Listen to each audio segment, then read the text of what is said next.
Some houses look perfectly normal from the outside. Quiet street. Good neighbors. Nothing out of place. But sometimes, the danger isn't a stranger on the street. Sometimes, it is already inside. She was 15 years old when it started. A new house. A basement bedroom. A window with broken blinds just enough to see through the gaps. The first night she heard it, she convinced herself it was nothing. Just the wind, just her imagination. But it kept coming back. Footsteps outside her window, the sound of slow, heavy breathing, a silhouette moving in the dark visible only in the reflection of her closet mirror. She told her father. He checked the backyard. Nothing. He checked the camera. Nothing. You watch too many scary movies. So she believed him. For 3 years. It continued. Always past 11 at night. Always in the warmer months. Always disappearing when winter came, only to return, again in spring.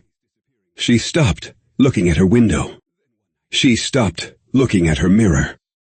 She wore headphones to drown out the sounds. And she told herself over and over and over again, it is not real. Then one night, in December, a windstorm. Her father stepped into the backyard. The light from her bedroom window was on. And in that pale glow, standing completely, still, was a man, staring in. Her father shouted. The man ran, jumped the fence without hesitation, like he had done it 100 times before, and disappeared into the dark. 3 years. He had been there for 3 years. But that story, at least the danger stayed outside. This next one wasn't so lucky. A family moves into a cheap house. Bigger space. Room to grow. The daughter gets the basement room. At first, the strange noises seem normal. Old house. Old pipes. Nothing to worry about. Until one night at 2 a.m. through the silence she hears it. Laughter. Coming from inside the wall. Weeks pass. One evening her parents go out. She is alone. Just her and her baby sister. Downstairs. Then, the baby monitor crackles. Footsteps. Heavy. Slow, deliberate. Coming from the basement, where no one else should be. The baby starts crying. And then, a voice. Shh. She grabbed her father's rifle, trigger lock still on, no ammunition, and went downstairs. Anyway, she found her sister, alone, crying, no one in sight. But something was wrong.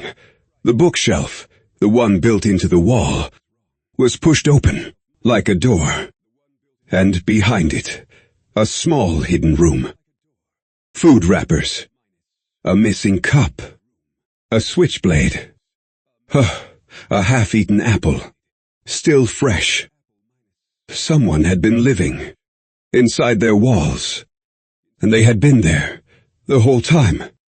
But the worst part wasn't the room. It was what she found days later when she went back to look more carefully. A small hole, drilled through the wall, pointed directly at her bed. Whoever lived in there had watched her sleep, had watched her get dressed, had watched her laugh, cry, study, and grow up. They knew her entire life. She is an adult now, lives far away. But her parents, they still live in that house. And to this day, she wonders, did he ever come back? Sleep well.